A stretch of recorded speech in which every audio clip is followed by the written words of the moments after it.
20 ਅਤੇ 21 ਅਕਤੂਬਰ ਦਾ ਸੈਸ਼ਨ ਗੈਰ ਕਾਨੂੰਨੀ ਹੈ।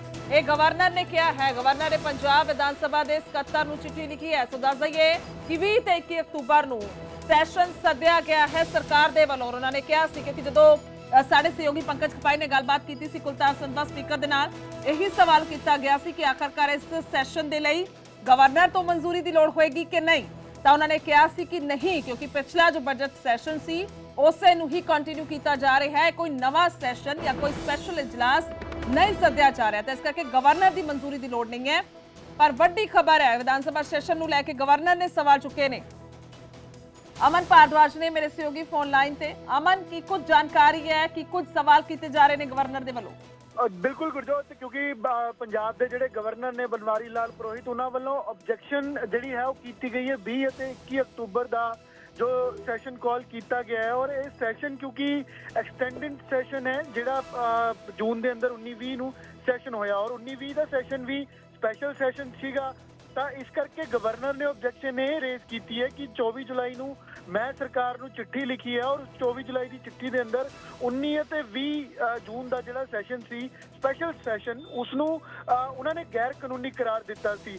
ਤਾਂ ਯਾਨੀ ਕਿ 22 ਮਾਰਚ ਤੋਂ ਬਾਅਦ ਜਿਹੜਾ ਵੀ ਜਿਸ ਸੈਸ਼ਨ ਨੂੰ ਗਵਰਨਰ ਨੇ ਕਾਲ ਨਹੀਂ ਕੀਤੀ ਤਾਂ ਉਹ ਇੱਕ ਅਨਲੌਫੁਲ ਇਲੀਗਲ ਅਤੇ ਐਬ ਇਨੀਸ਼ੀਓ ਵੋਇਡ ਜਿਹੜਾ टर्म यूज की है, यानी कि जो भी उस कार्रवाई के अंदर होएगा वो लीगली मायने नहीं रखेगा। तो ये गवर्नर का इससे कहना है और गवर्नर दी डायरेक्शन ते जिहड़ा गवर्नर हाउस है, गवर्नर सचिवालय सैकटरीएट उन्होंने वालों ये विधान सभा सैकटरी नूं चिट्ठी लिखी गई है पिछले तत्थ रखते हुए 24 जुलाई की चिट्ठी नाल लाते हुए कि जिहड़ा 21 ਅਤੇ 20 अक्तूबर का जिहड़ा सैशन सरकार बुलाउण जा रही है वो इलीगल होएगा, पिछली बार की तरह गैर कानूनी होएगा और एब इनिशियो वॉइड जो टर्म यूज की है कि उसकी कोई कानूनी महत्वता नहीं होएगी, ना ही वो लीगली स्टैंड करेगा। तो ये सारे तत्त लिख के एक लैटर जिहड़ी है गवर्नर वालों गवर्नर सचिवालय वालों गवर्नर दफ्तर वालों यानी कि जिहड़ी है वो उन्हां दी डायरेक्शन ते घल्ली गई है विधान सभा सैकटरी नूं।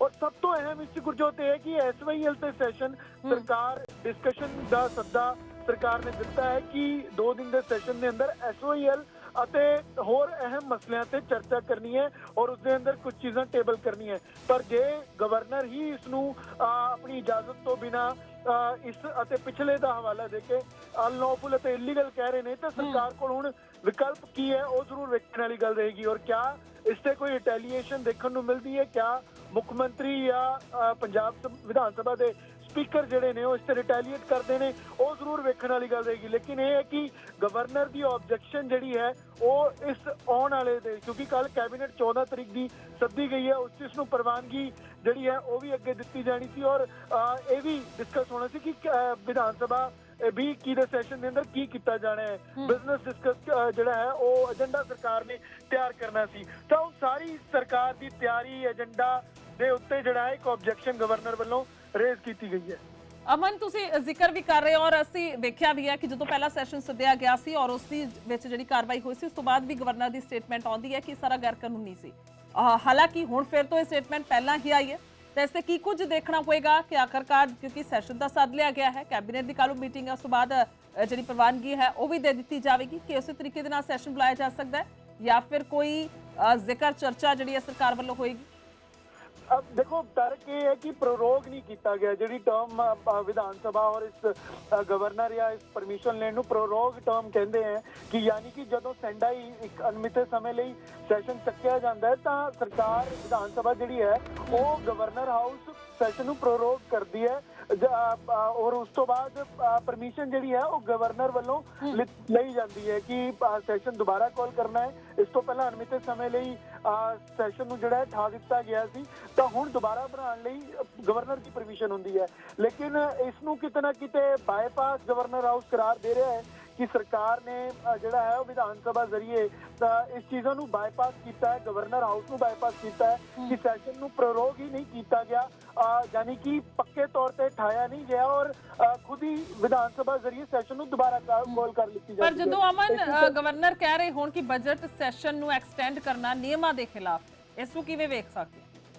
ਦੇਖੋ ਕਾਰਨ ਉਹੀ ਸੀਗਾ, ਮੈਂ ਉਸੇ ਗੱਲ ਤੇ ਆ ਰਹੀ ਸੀ ਕਿ ਕਾਰਨ ਉਸਦਾ ਹੀ ਸੀਗਾ ਕਿ ਉਸ ਸੈਸ਼ਨ ਦੇ ਲਈ ਵੀ ਪਰਮਿਸ਼ਨ ਨਹੀਂ ਲਈ ਗਈ ਸੀ ਔਰ ਜਿਹੜਾ ਏਜੰਡਾ ਉਸ ਵੇਲੇ ਗਵਰਨਰ ਵੱਲੋਂ 19 ਅਤੇ 20 ਜੂਨ ਦੇ ਸੈਸ਼ਨ ਦੇ ਲਈ ਮੰਗਿਆ ਗਿਆ ਸੀ, ਉਹ ਏਜੰਡਾ ਸਰਕਾਰ ਵੱਲੋਂ ਕਲੀਅਰ ਨਹੀਂ ਦੱਸਿਆ ਗਿਆ ਸੀ। ਉਸ ਵੇਲੇ ਆਪਰੇਸ਼ਨ ਲੋਟਸ ਦੀ ਚਰਚਾ ਸੀ, ਉਸ ਵੇਲੇ 4 ਤੋਂ 5 ਬਿੱਲ ਜਿਹੜੇ ਅਹਿਮ ਆਣੇ ਸੀ, ਰੈਜ਼ੋਲੂਸ਼ਨ ਆਣੀ ਸੀ, ਜਿਸ ਚ ਗੁਰਦੁਆਰਾ ਗੁਰਬਾਣੀ ਬਾਬਤ ਐਕਟ ਸੀਗਾ, ਹੋਰ ਚੀਜ਼ਾਂ ਸੀਗੀਆਂ, ਤਾਂ ਉਸ ਬਾਬਤ ਜਿਹੜਾ ਹੈ ਏਜੰਡਾ ਕਲੀਅਰ ਕਰਨ ਬਾਬਤ ਗਵਰਨਰ ਵੱਲੋਂ ਕਿਹਾ ਗਿਆ ਸੀ। ਔਰ ਇਹ ਸਾਰੀ ਚੀਜ਼ਾਂ ਨੂੰ ਵੇਖਦੇ ਹੋਏ ਸਰਕਾਰ ਨੇ ਕਿਤੇ ਨਾ ਕਿਤੇ ਗਵਰਨਰ ਉਹਨਾਂ ਦੇ ਕਹਿਣੇ ਸੀ ਕਿ ਬਾਈਪਾਸ ਕੀਤਾ ਗਿਆ ਔਰ ਬਜਟ ਸੈਸ਼ਨ ਨੂੰ ਐਕਸਟੈਂਡ ਕਰਕੇ ਜੋ ਬਿਜ਼ਨਸ ਸੀਗਾ ਕਿ ਬਜਟ ਤੇ ਚਰਚਾ ਹੋਵੇ ਜਾਂ ਉਸ ਬਾਬਤ ਕੁਝ ਐਡ ਆਨ ਕੀਤਾ ਜਾਏ, ਪਰ ਉਸ ਦੀ ਥਾਂ ਤੇ 4 ਨਵੇਂ ਬਿੱਲ ਹੋਰ ਅੱਜ ਤੋਂ ਜਿਹੜੇ ਨੇ ਉਹ ਜੋੜੇ ਗਏ।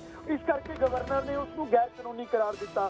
ਫਿਰ ਪ੍ਰੋਰੋਗ ਨਾ ਕਰਨ ਨੂੰ ਲੈ ਕੇ ਵੀ ਗਵਰਨਰ ਨੇ ਆਬਜੈਕਸ਼ਨ ਰੇਜ਼ ਕੀਤੀ ਔਰ ਉਸੇ 19 ਅਤੇ 20 ਜੂਨ ਦੇ ਜਿਹੜਾ ਐਕਸਟੈਂਡਡ ਸੈਸ਼ਨ ਸੀਗਾ, ਸਪੈਸ਼ਲ ਸੈਸ਼ਨ, ਉसी ਨੂੰ ਇਸ ਵਾਰ ਫਿਰ ਨੋਟੀਫਿਕੇਸ਼ਨ ਕੱਢ ਕੇ ਐਕਸਟੈਂਡਡ ਉसी ਦਾ ਪਾਰਟ ਬਣਾਇਆ ਜਾ ਰਿਹਾ ਹੈ। ਯਾਨੀ ਕਿ ਗਵਰਨਰ ਨੇ ਜਿਸ ਨੂੰ ਪਹਿਲਾਂ ਹੀ ਇਲੀਗਲ ਕਿਹਾ ਹੋਇਆ ਹੈ ਉसी ਨੂੰ ਦੁਬਾਰਾ ਐਕਸਟੈਂਡ ਕਰਕੇ ਫਿਰ ਬੁਲਾਇਆ ਜਾ ਰਿਹਾ ਹੈ। ਤਾਂ ਉਹੀ ਚਿੱਠੀ 'ਚ ਗਵਰਨਰ ਵੱਲੋਂ ਲਿਖਿਆ ਗਿਆ ਹੈ ਕਿ ਪਿਛਲਾ ਸੈਸ਼ਨ ਵੀ 2 ਦਿਨ ਦਾ ਜਿਹੜਾ ਸੀਗਾ ਉਹ ਇਲੀਗਲ ਸੀਗਾ, ਗੈਰ ਕਾਨੂੰਨੀ ਸੀ ਔਰ ਉਸ ਬਾਬਤ ਚਿੱਠੀ ਵੀ ਲਿਖੀ ਹੈ।